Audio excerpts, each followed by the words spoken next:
अरे आकिल न हो गाफिल तुझे दुनिया से जाना है, तुझे एक दिन ये मुंह अपनी रब को दिखाना है।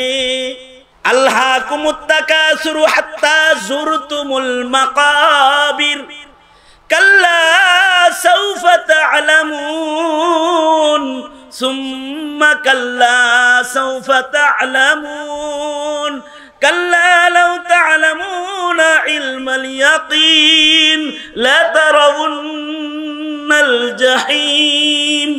मरार आगे यदि इबादत হয় তোমার जिंदगी তাইলে তোমার কবরের ওয়েটিং রুমের আচরণ হবে একরকম।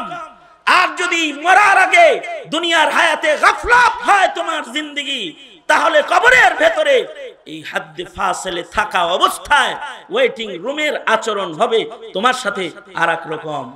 আল্লাহ বলেন আমি তো করে মাটি থেকে বানাইছি, মাটির ভেতরে আবার তো করে ঢুকাইতেছি, এখান থেকে আবার তো করে বাইর করব। মিনহা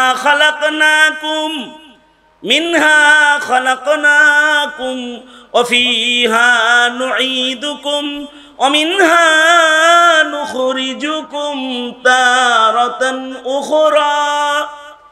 আল্লাহ বলেন মাটিতে বানাইছি, আবার মাটিতে নিমু, আবার মাটিতে বাইর করব।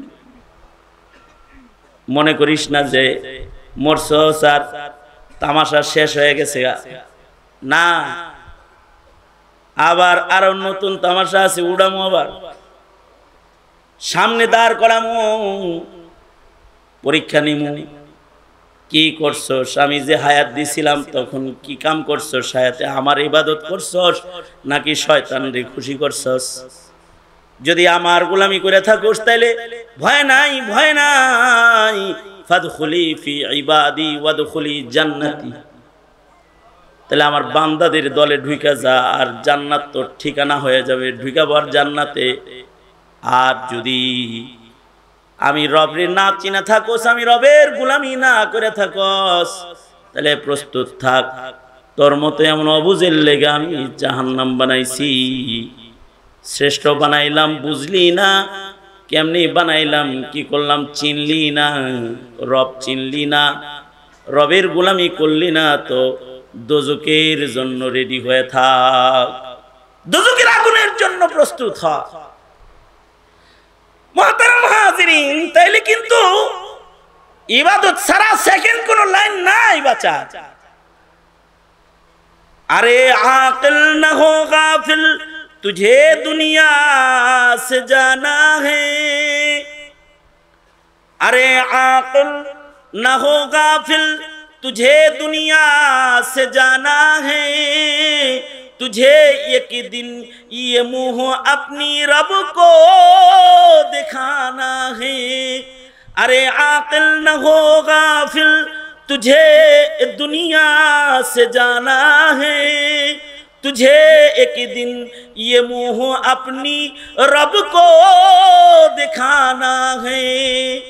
ऐ बुद्धिमान, মনে করো না যে এমনি সার পেয়ে যাবা, তোমাকে কিন্তু এই পৃথিবী ছেড়ে যাইতে হবে।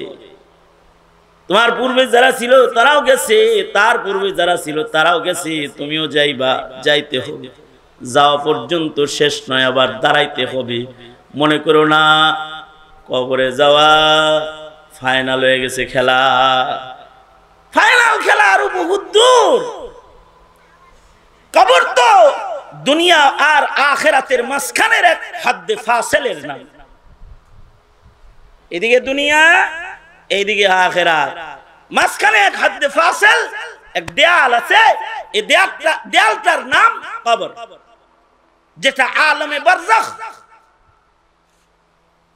মুফতি আজম শফি রহমতুল্লাহ আলাইহি, মুফতি আজম শফি রহমতুল্লাহ আলাইহি, উনি এই হাদ্দে ফাসিলকে উনি বুঝাইছেন হলো ওয়েটিং রুম দিয়া।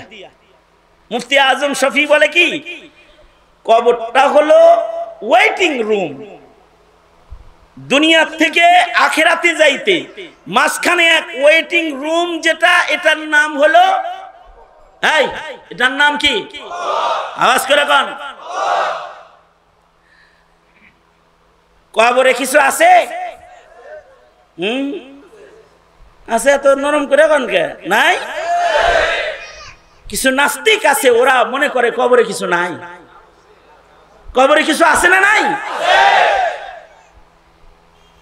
আল্লাহকুমুত তাকাসুরু হাত্তা যুরতুমুল মাকাবির কাল্লা সাউফা তা'লামুন সুম্মা কাল্লা সাউফা তা'লামুন কাল্লা লাউ তা'লামুনা ইলমাল ইয়াকিন লা তারাউন্নাল জাহিম ثم لترونها عين اليقين ثم لتسألن يومئذ عن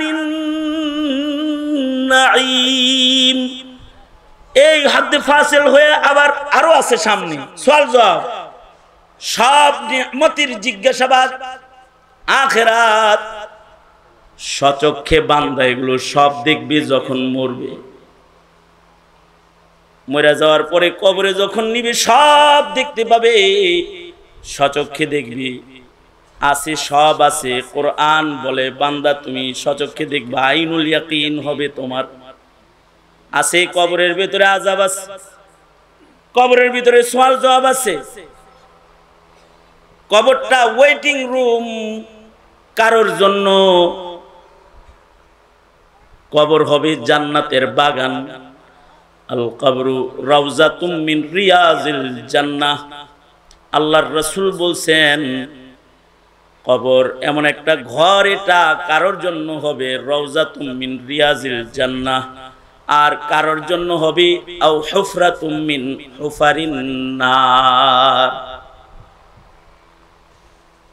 কারোর জন্য কবর হবে জান্নাতের বাগান, আর কারোর জন্য কবর হবে দোজখের খণ্ড, আগুনের খণ্ড। রেহাই পাওয়ার কোন লাইন আছে? কবর থেকে রেহাই পাওয়ার, যাইতে হবে সকলকে কবরে। এই জামুজে এটা, এই আলম যেটা কবরের আলম, এটা হলো আলমে বারজাখ, আলমে দুনিয়া, আলমে আখিরাত, মাঝখানে হাদ্দে ফাসিল, আলমে বারজাখ। এটা আলমে বারজাখ, ওয়েটিং রুম। মুফতি আজম শফি রহমাতুল্লাহি আলাইহি এই ওয়েটিং রুমের আচরণ এক একজনের সাথে এক এক রকম হয় বুঝাইছেন।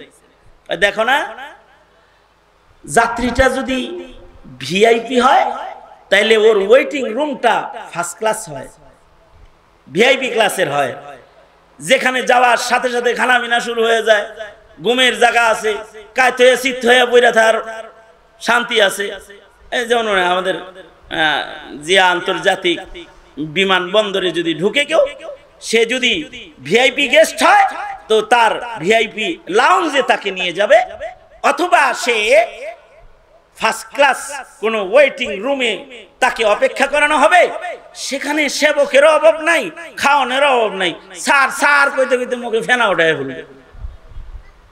আর যদি যাত্রীটা হয় সেকেন্ড ক্লাস ইকোনমি ক্লাসের যাত্রী, তখন এর সাথে আচরণ হয় একরকম।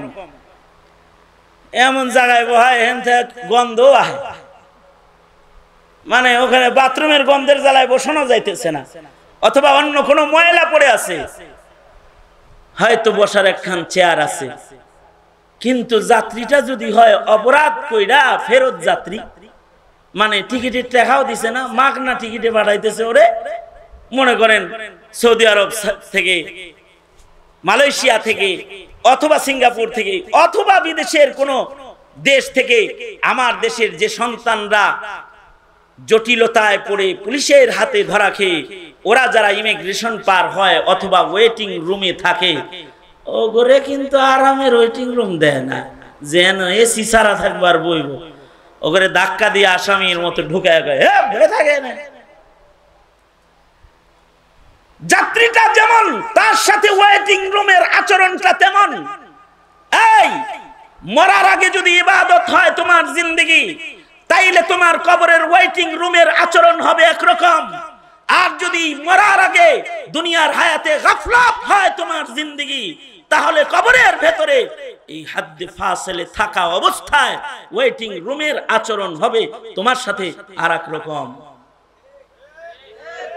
যার তৈয়ারি যেমন, তার সাথে ওয়েটিং রুমের আচরণ হবে ঠিক তেমন। এই ওয়েটিং রুমের আচরণকে যদি সুন্দর বানাইতে চায় কেউ, তাকে আজাদিয়াত থেকে বের হয়ে আসতে হবে।